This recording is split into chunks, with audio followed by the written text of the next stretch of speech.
which I'm going to talk about, hopefully we can get to that, Mm-hmm. because I really think we're going to talk to people about how did we begin to heal from this. Oftentimes we think it's just you, brother, who was on the receiving end who's being hurt.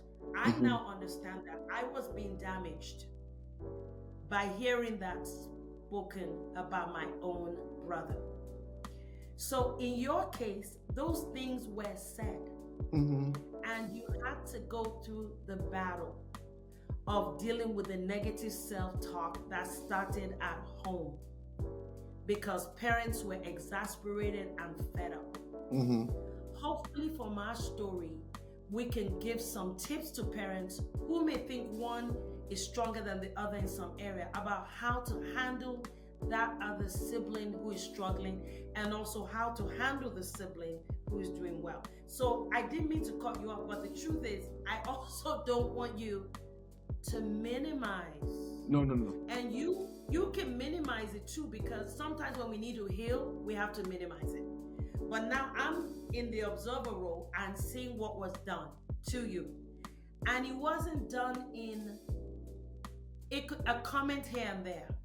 1 week, 1 day, 2 weeks, and this negative stereotypes of you starts to become, it's being fed.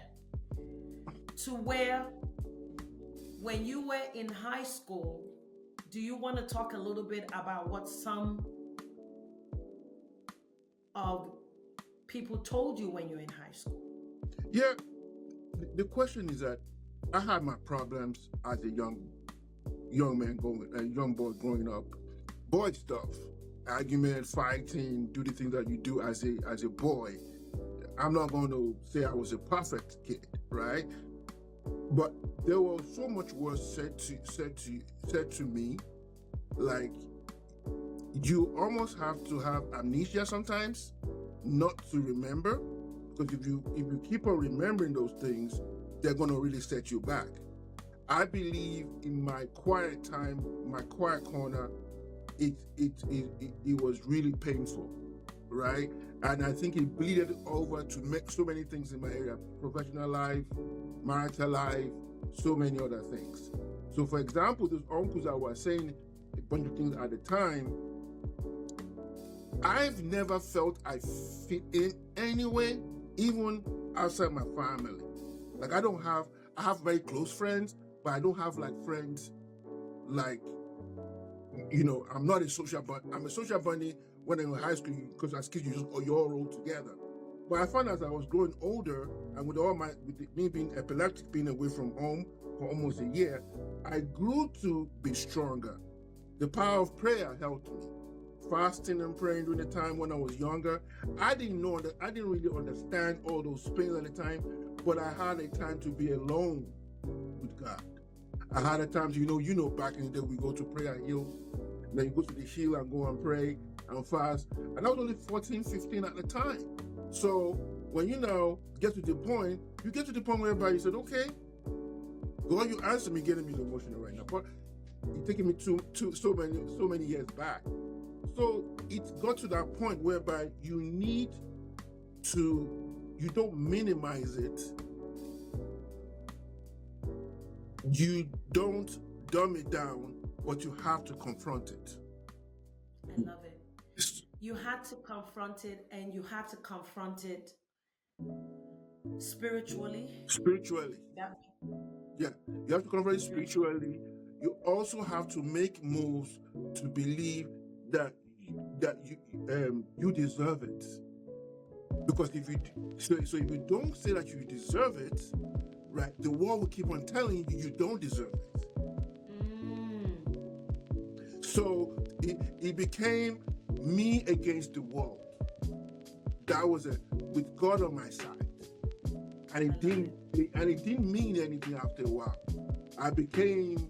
It got to a point I became a warrior, and sometimes I catch myself because I'm naturally an emotional person, but I want to say, you know what? The side of me which is masculine, that at this time we're going to show that. We're not going to just cower and let things go by. If I fail, I will take my I will take my lumps, and I will get up again, and we're gonna keep on going. You are not going to define me. But it wasn't easy initially because, like what you said, over the years, 10, 20, 30 years of keep on hearing, at least to your late 20s, you keep on hearing those things, it now becomes a subconscious thing in your mind. So when you're even acting it, you're acting it like auto-suggestion. It's already there. You may not even know it. Can you say that again? I missed what you just said. Can you explain that It's again? like when you're acting. I say it goes into your subconscious. So it's like your hard drive. Even if you think you forgot it, it's been hitting there for so long. Now, when there's a situation that comes with it, you either have too much compassion for somebody, or you have no balance and you have no boundaries. And because So what you're saying is that hearing a parent, an adult you look up to, always focusing on the child's failures and comparing them with another child is damaging for the young person's subconscious. it is.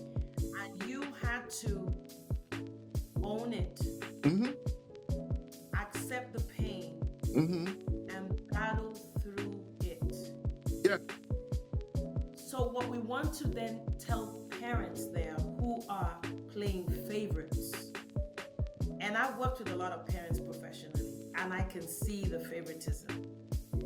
And I know why they're playing favorites, because the child that they are favoring meets the model or the ideal of what they want their child to be. But they say, I'm not playing favorites.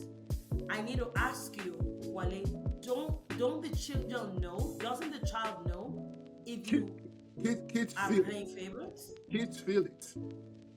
Even They know. even if you don't say it, they feel it. And what you should, you see, the problem, it also comes down to compassion towards your children.